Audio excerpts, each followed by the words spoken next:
Hi all, it's Tanya D, and I'm here to do another story time. My story times have always gotten a lot of attention, questions, messages, and stories can always relate to so many people at different times of their life. It could be them, it could be somebody they know. So I think that's why I always get a lot of feedback with them. And throughout my life, like many people I know, I've had just this strange, different, and difficult childhood. So I have so many stories. Some I won't share with you, some I will share with you, some I may share with you if I only think the end result will end up somewhere positive. You know, my last story time was about my illness, and I think it's important for people to be aware. Just because you can't see it doesn't mean it's not there. And anyway, so this one I want to tell you is about the time I was almost kidnapped, made the papers, all that stuff. I can't remember how old I was. I was really young. I know I had mentioned in story time that we did a kidnapping thing, but I think I had gotten confused about the timeline and why I was freaking out about when I got hit by a car, why I didn't want this stranger to take me to the hospital, and it's because I had a previous incident. So I had gotten the timeline switched on that, but I will link that story down below if you want to hear about me getting hit by a car. So anyway, it is so important when it comes to talking to your kids about kidnapping and stuff like that, that you are not gentle or sweet about it. I don't know, that was, at least I'm glad my approach wasn't that way. The school is, you know, as much as they teach kids about stranger danger, they really don't take you there to, I don't know, it just, when they taught me, I didn't think that this person trying to kidnap me would be the person that would kidnap me. It wasn't until we had went to a neighbor's house and I spoke to her about stranger danger, and then she was like straight up, okay, what would you do? And we kind of were telling our story that we'll run, we'll do this, and we'll say, no, strangers, would they teach you? And she's like, when somebody wants you, I mean, she was like cutthroat. When somebody wants you, they're not gonna care if you say no stranger or yell stranger. And we're like, okay. And she's like, okay, so let's say they take you. What do you do now? And so she gave us like real life scenario incidents. She didn't, you know, make it sweet or anything like that. She was straight up, they're gonna rape you, they're gonna cut you in pieces, they're gonna hurt you, so you need to do what you can to leave. If they threaten to kill you there, then die there, because it's way worse than what they plan on doing to you. That's what she told me.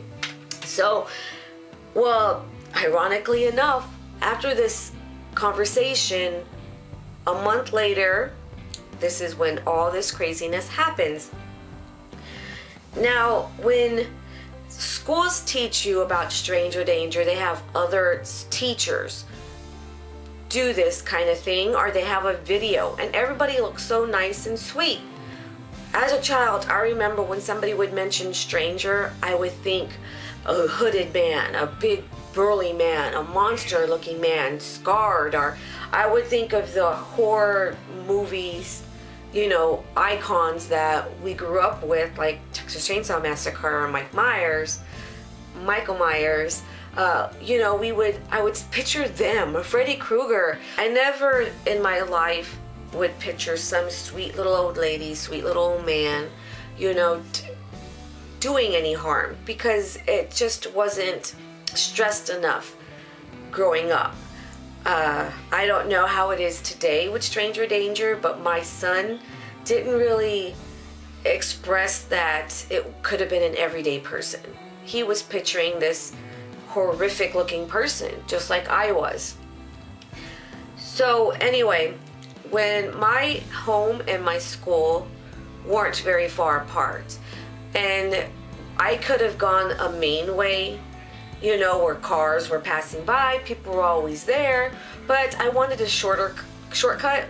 But I would walk, and there's a side street behind the main street that takes you to your school, and there's railroad tracks, abandoned railroad tracks. We haven't had trains in years. So, and it would go all the way to our school. So I would just go on the tracks, but if it rained, I would walk on the street. And then there's railroad tracks, and there's like a big curve that leads to the highway. Like major streets, like a major highway. You drive a little bit and then you will go to a highway or a bypass. So you'd cross it and then it's back to the railroads, and then I would cross this, I don't even know what it was, to get to my school. But I had to cross that major road. So I did my thing walking on the railroads, and I remember it was kind of rainy, so there was a section that was flooded because it would go up. And so this section was kind of flooded, so I would walk on the street, and a truck had passed me before, not noticing it, because not paying attention. Barely any cars passed through this area. So he had come around the block, and I remember it was pretty fast, and he came back again, and he had left. Didn't, whatever. Just kept on walking, and as I was crossing this major road, he started honking and stopped. And this old man, he was a white old man, he looked like my best friend's grandpa. So he had pulled over and asked me where a gas station was. Now, I was on the road, and the gas station was just like, there was a big feed building, and just around the corner was like the gas station. And I was trying to explain it, but he's like, and he kind of had like a shake, which I would find out later was pretend, but he was shaking, I can't hear you, and he's like, come closer. And so I, as a 10-year-old would, 9, 10, I got closer, and his window was down. And so I peeked in, and I said, it's around there. And then that's when he grabbed me, just as fast as that. And he looked like a frail old man, but then yet I was little and frail myself. But he was so strong. I couldn't believe how fast I was in that truck and how I was pinned down. And all I could remember was what this lady told me, because he was telling me to shut up. He was telling me, shut up, get down, shut up.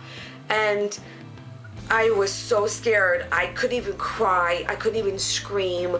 I felt like a couple of seconds were forever. I couldn't breathe.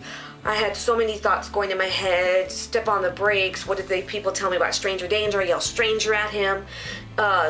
There's a window open. He's going to cut me. He's going to kill me. So many thoughts were running through my head because of so many things I was taught and was told.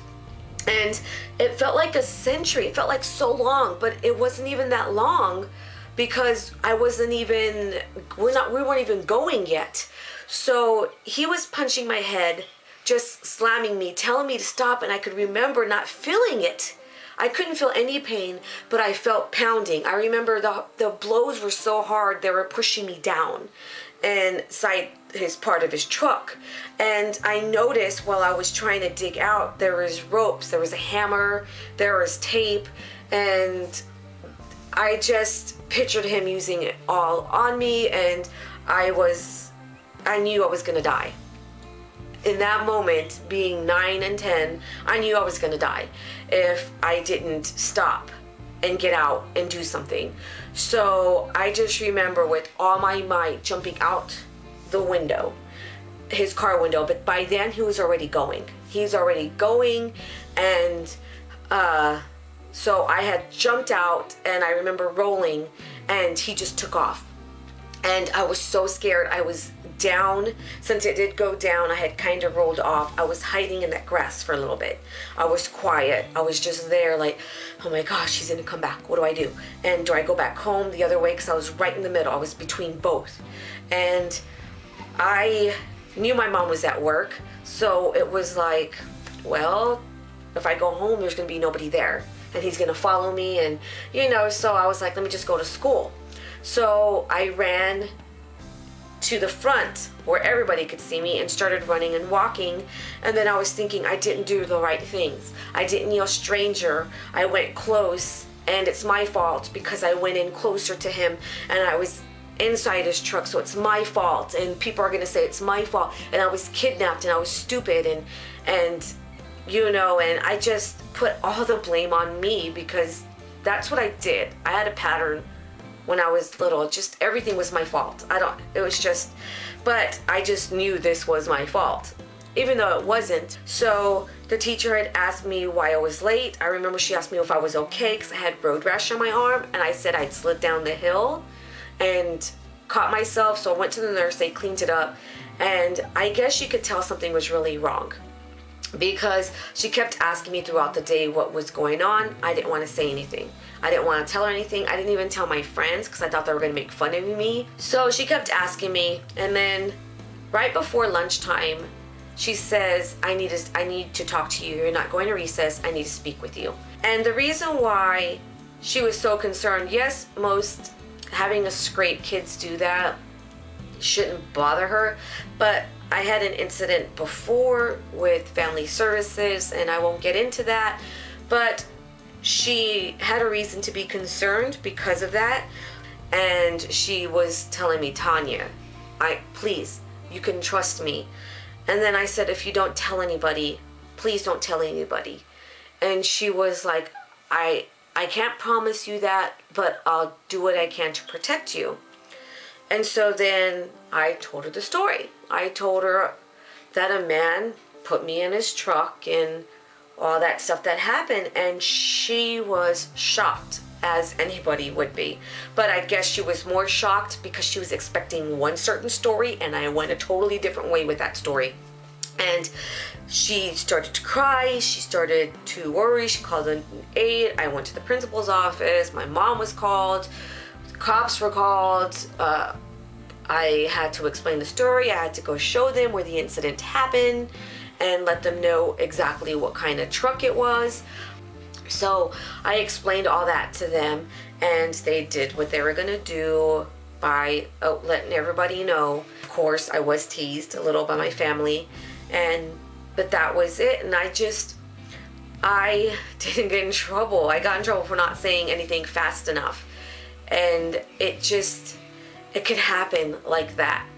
I was so naive, like as children are. And anyway, the good news was at about 5 o'clock, the cops had came back, and my mom was making dinner, and we were talking, and we have a town like it's about 15 minutes away from us. Well, they had found him. A father and a daughter were walking, but the father it was kind of like a tree area, like it was a little bit of a wooded area, but it's still in the city. So the father needs to pee. He went behind the tree to pee. The guy thought the girl was all alone. He was doing the same thing to her, but when that was happening, the father caught up in time, and this man was arrested. And he pled guilty, so I didn't have to testify or anything like that. But he did have big carrying bags, like big bags. And he had hammer, duct tape. He had a lot of sexually explicit items. They didn't go into detail. And also in his car. And so and sometimes when I say the story, it's just so nonchalant, like, oh yeah, but then when you really think about it, it's like, really? I can't imagine that happening to my kids, that going on through with my kids. I mean, I can't imagine that happening with my kids. I can't imagine them being in that situation and then finding out what he had in his vehicle. So when I start telling my kids about being kidnapped, I'm straight up with them. I am not gonna play nicey nice, yell stranger, you know, and point. I tell them to run. If their truck is faced this way, run back that way. I explain in detail. Once they get you, you do what you can, whatever it is. If he has a gun and says, get in the car, that second location, he's going to do way worse than just shooting you down right there. So I tell my kids, if a guy has a gun, either way, you're dead. But your better chance at running, because usually they don't pull, you know, go through with it because they're cowards. They're picking on kids. So run. You have a better chance at running than complying with him. And that might be harsh and a little bit crazy to other parents, but that way worked with me. I hear other kidnapping stories and I'm thinking, if they're aware that these beautiful people, these people that look like love are willing to do that, and what they're willing to do, would it have been so easy? Would it, not that I'm saying it's easy and just writing it off, but I hope you understand, but would it just been like, or would they have fought harder like I fought?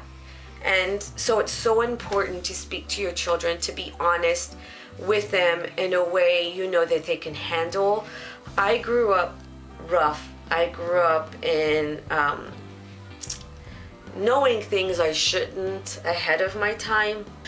I'm just so grateful and thankful for that lady. And so, yeah, so it's so important that you speak to your kids and you're so honest and brutal, you know, just if you're so completely honest with them, so they know what to do, they know what to look out for. That is my kidnapping story. And if you have any questions, please ask down below. If you feel that the way I was told or the way I've told my kids is a bit much, well then you're entitled to that opinion.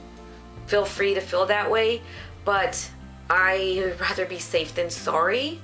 And I'm just looking at it through the way I was told and what I did to get help. So anyway, I'm not telling you to do these things. I'm not telling you, you better tell your kids this way because that's what's going to happen. No, please. I'm just telling you my experience. I'm telling you what was done with me and what I'm doing with my kids. But anyway, thank you so much for watching. And I really didn't want, I'm always conflicted with which stories to say, because I don't want to end my videos with such a harsh, sad, or negative mood. I don't want my videos to be that way. And so that's why with certain stories that have happened to me, I've had people tell me, say it, you'll help somebody else. And then I just think, I just can't, I'm so torn. I want to have my story out there so people are aware of what can happen and get help. But then yet, I don't want me as a person, I don't want you to have this image that I am this, oh, poor girl, look what she's gone through. You know, I don't want that perception of me. I don't want people to think that. I just want everybody to be happy, and I want people to be loved. There was enough negativity in my life.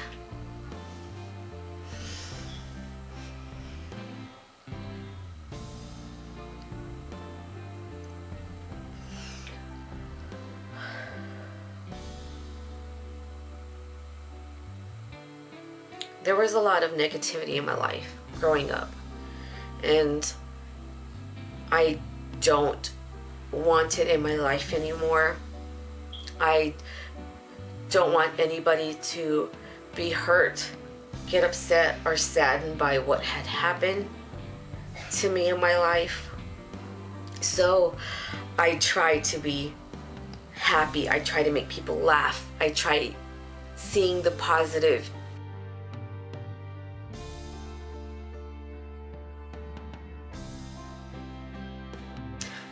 Okay, so I hope this will reach somebody and maybe save a life like that lady once did for me. I thank you all so much for watching, and I promise my videos aren't this heavy all the time. I thank you all so much for watching. Please give it a thumbs up. If you're new, subscribe to me and see what other stuff and mess I get into. Thank you all so much for watching. I really do appreciate all the time you take out to watch me. I really do appreciate the comments you guys leave me. And anyway, have a blessed day. Bye.